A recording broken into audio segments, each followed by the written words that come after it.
ஜெகதீஸ்வரன் இருக்கார். திரு ஜெகதீஸ்வரன், இந்த பட்ஜெட்டை நம்ம எப்படி புரிஞ்சுக்கலாம்? திரு முருகையன் காங்கிரஸ் கட்சியிலிருந்து அவர் பேசக்கூடிய வார்த்தையிலிருந்து தொடக்கம் தான், எங்க தொடக்கத்தில் இப்படிதான் அறிவிக்க முடியும், ஆனால் வரக்கூடிய காலங்களில் அறிவித்த எல்லா திட்டங்களையுமே செயல்படுத்துவதற்காக தான் இந்த அரசு அமைந்திருக்கு அப்படின்ற ஒரு பாயிண்ட்டை மென்ஷன் பண்றார்.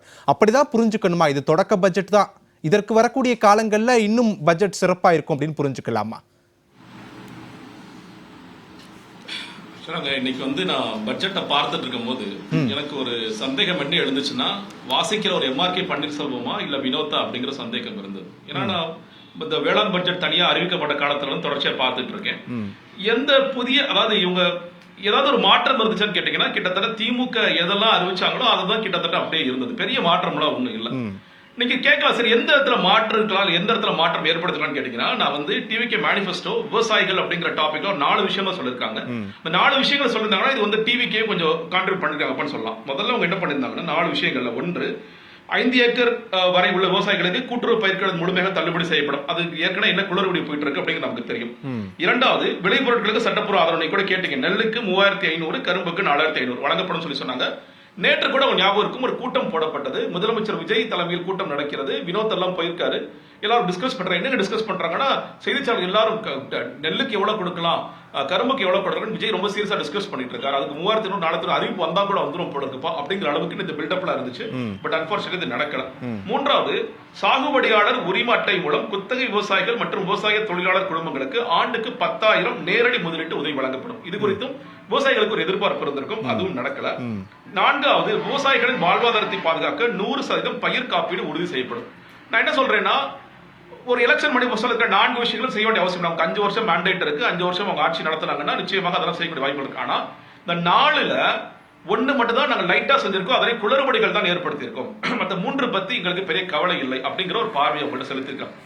ரெண்டாவதாங்க, இன்னைக்கு கிட்டத்தட்ட 2 மணி நேரத்துக்கு மேல வினோத் வாசிச்சார். நீங்க அதையெல்லாம் தாண்டி ஒரு விஷயத்த சொல்லிருந்தாலும் வச்சுக்கோங்களேன், இந்த ஒட்டுமொத்த பட்ஜெட்டும் சிறப்பான பட்ஜெட்டா இருக்கும். எதுன்னு கேட்டீங்கன்னா, டெல்டா மாவட்டங்களை வறண்ட மாவட்டங்களாக நாங்கள் அறிவிக்கின்றோம்.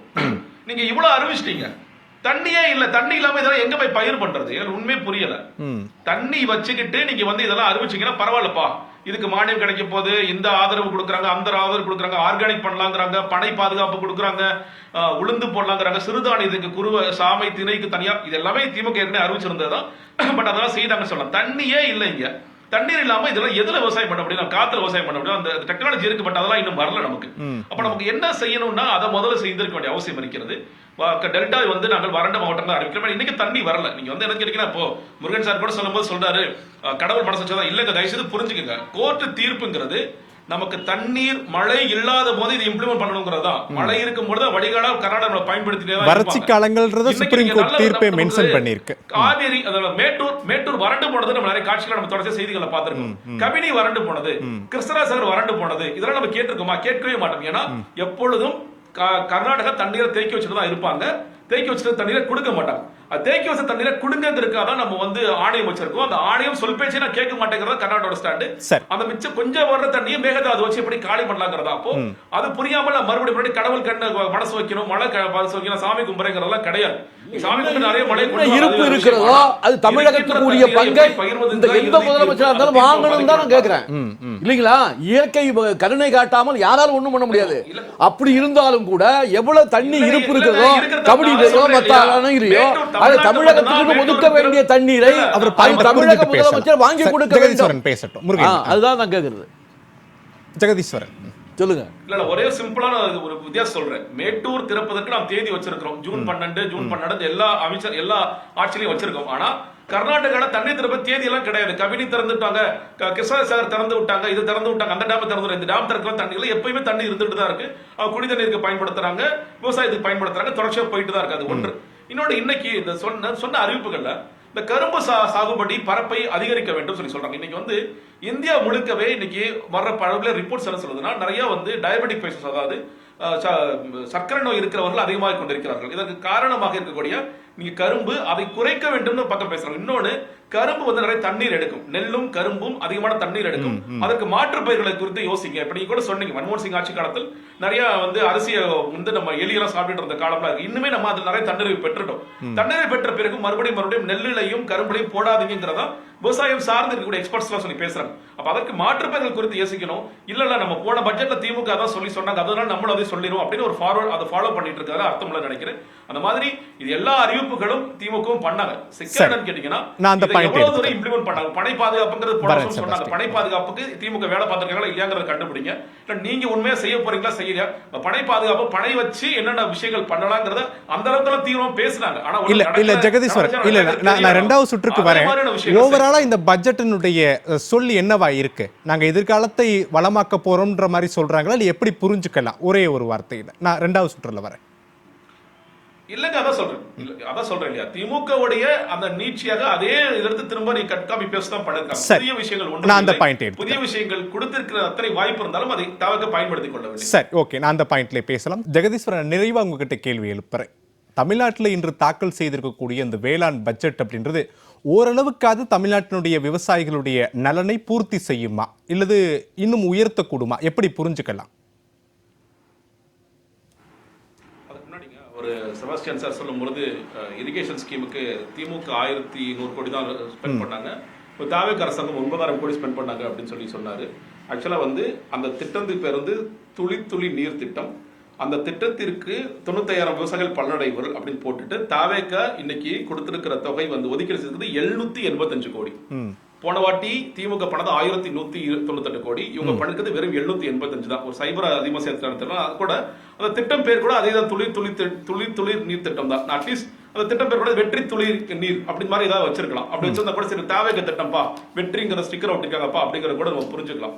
நீங்க ஓவராலா இந்த வேளாண் பட்ஜெட் அப்படின்னு நான் பார்க்கறது என்னன்னு கேட்டீங்கன்னா, இந்த அரசாங்கம் சரி ஓகே நீங்க அந்த ஸ்கீம்ஸ் தான் மறுபடியும் ரிப்பீட் பண்ணிருக்கீங்க, இதுல சின்சியரா அதெல்லாம் செய்யுங்க அப்படின்னு சொல்லுவேன். நீங்க இம்ப்ளிமெண்டேஷன் ரெண்டு பட்ஜெட்டுமே இப்ப எப்படி ஆச்சுன்னு கேட்டீங்கன்னா, இந்த பட்ஜெட்ல ஏன்னா இப்போ நேற்றைய பட்ஜெட் என்ன, கடன் போயிட்டு சம்பளம் போய் பென்ஷன் போய் மிச்சம் இருக்கிற 14% நம்ம என்ன செய்ய முடியுமோ அதான் செய்ய முடியும். அதனாலதான் இந்த அரசாங்கமும் எவ்வளவுதான் நிறைய பேசினாலும் கடைசியா நாங்களும் கடன் வாங்கியிருக்கோம். இன்னைக்கு வரைக்கும் ஆட்சி 3 மாதத்தில் 22,000 கோடி கடன் வாங்கியிருக்காங்க.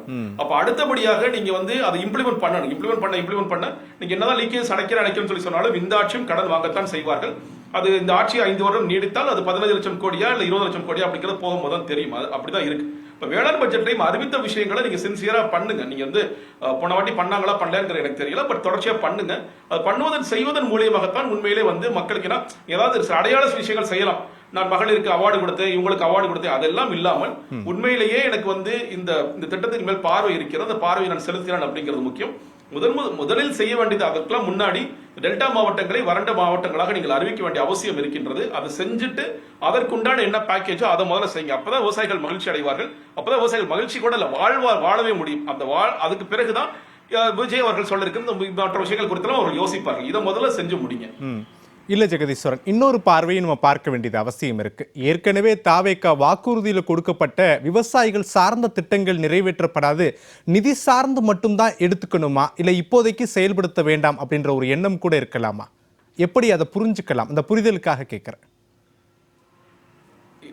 இல்லங்க, அதான் சொல்றேன் இல்லையா, இப்போ நெல்லுக்கும் கரும்புக்கும் குவிண்டாலுக்கு கொடுக்கறேங்கிறது 3 கட்சிகளுமே அதே தொகை தான் சொன்னாங்க. 3,500 4,000 எல்லாருமே சொன்னாங்க. ஒவ்வொரு வாட்டியுமே இந்த வாட்டி இதெல்லாம் சொல்லப்படுகிறது. ஆனா என்னன்னு கேட்டீங்கன்னா, இதை கொடுக்க முடியுமா கொடுக்க முடியாத பெரிய யோசனை எல்லாம் இல்ல. நீங்க அந்த அறிக்கையில என்னப்பா இருக்கு, கூடுதலா 100 ரூபாய் போட்டுக்கோ. இப்ப நீங்க 1000 ரூபாய் 2000 ரூபாய் ஆனது 2000 ரூபாய்க்கு நாங்க 2500 ரூபாய் போட்டுக்கிறோங்கிற மாதிரி அந்த பெரிய புரிதலோட செயல்றாங்க. இன்னொன்னு, நீங்க எல்லா பயிர்களுக்குமே நாங்கள் எம்எஸ்பி உறுதிப்படுத்துறோம், நீங்க குறைந்தபட்ச ஆதார விலை பண்றோம் அப்படின்னு சொல்றாங்க. அது சாத்தியமாங்கிறது பெரிய கேள்வியாக இருக்கின்றது. ஏன்னா காய்கறி விலை நம்ம பார்க்கிறோம், திடீர்னு தக்காளி விலை கிலோ 5 ரூபாய்க்கும் போது, திடீர்னு 50 ரூபாய்க்கும் போது நம்ம பார்க்கின்றோம். அப்ப அதுக்கெல்லாம் உறுதிப்படுத்த முடியுமா அப்படிங்கறது பெரிய டாபிக். இன்னொன்று, நம்ம என்ன பயிர் பண்ணணும், என்ன நமக்கான தேவை இருக்கிறது, தண்ணீர் வறட்சிக்கு ஏற்ற மாதிரி நம்ம அடுத்த மாநிலத்தை நம்பாம நம்ம எப்படி இருக்கணும் அப்படிங்கிறத பெரிய விஷயம். நிறைய விஷயங்கள் செய்ய வேண்டிய அவசியம் இருக்கிறது. இந்த அரசாங்கம் அதிகாரிகள் ஆழ்ந்து யோசித்து செயல்பட வேண்டிய அவசியம் இருக்கின்றது. இது ரொம்ப புது கவர்மெண்ட் தான். அவங்க இன்னும் முழு புரிதல் ஏற்பட்டுச்சா இல்ல ஏற்கனவே அதிகாரிகள் கொடுத்தது அப்படியே எடுத்துட்டு ஒப்பிச்சிட்டாங்களா கூட நமக்கு தெரியல. அதனால தான் சொல்றேன், நீங்க கத்துக்க வேண்டிய காலம் இருக்கின்றது. அதனால நிறைய கத்துக்கங்க. விஜய் அவர்கள் சொல்லும் பொழுது சொன்னாங்க, அடுத்த ஜென்மத்தில் விவசாயிக பிறக்க வேண்டும். அந்த அடுத்த ஜென்மலாம் வேண்டாம், இந்த ஜென்மத்திலே நீங்க விவசாயத்தை கத்துக்கலாம். அது குறித்து நிறைய பாருங்க, படிங்க, தெரிஞ்சுக்கங்க. புரிஞ்சுக்கங்க. அதற்கு பிறகு விவசாயிகளோட உண்மையான பிரச்சனை என்னங்கிறது புரியும். இன்னைக்குமே என்னுடைய புரிதல் விஜய் அவர்கள் காவிரி சிக்கல் குறித்து எந்த அளவுக்கு தெரியுதுங்கிறது தெரியல. ஏன்னா கடிதம் எழுதும் போது நான் உணர்வா எழுதுவேன்னு சொல்லி சொன்னார். உணர்வா எழுதுனா ரத்தத்தை கிழிச்சு எழுதுறதா? அதெல்லாம் கிடையாது. ஸ்டாலின் அவர்கள் கடிதம் எழுதினார், இவரும் கடிதம் எழுதுறாரு, அவ்வளவுதான். எல்லாரும் கடிதம் எழுதி வேற வழியில் எப்படி வேற அழுத்தம் கொடுக்க முடியும்? அப்படிதான் அழுத்தத்தை கொடுக்க முடியும். ஆனா அழுத்தம் கொடுப்பதோடு நிற்காமல் நீங்கள் போய் பிரதமர் மோடியை பார்க்கிறது, ஜல்சக்தி துறை பார்க்கிறது. இப்ப கூட சார் கேட்டாரு, ஒழுங்காற்று ஆணை ஒழுங்கா செயல்படல, அதான் சிக்கல். ஜல்சக்தி துறையில் இருப்பவர்கள் கர்நாடக சாதகமா தான் செயல்படுறாங்க, தமிழ்நாடு சாதகமா இங்க இல்ல. 5 பேரோட ஓட்டு எடுத்து நீங்க வந்து மேகதாது கட்டலாமா கூடாதுன்னா நடுநிலை வைக்க விட மேகதாது கட்டிக்கன்னு சொல்லி சொல்றாரு. பாராளுமன்றத்தில் எம்பியா இருக்கக்கூடியவர் கோர்ட்ல எங்க சொல்லிருக்காங்க, நீங்க பாட்டு கட்டுங்க, நீ தமிழ்நாடு கேட்க வேண்டிய அவசியம் சொல்லி சொல்றாரு.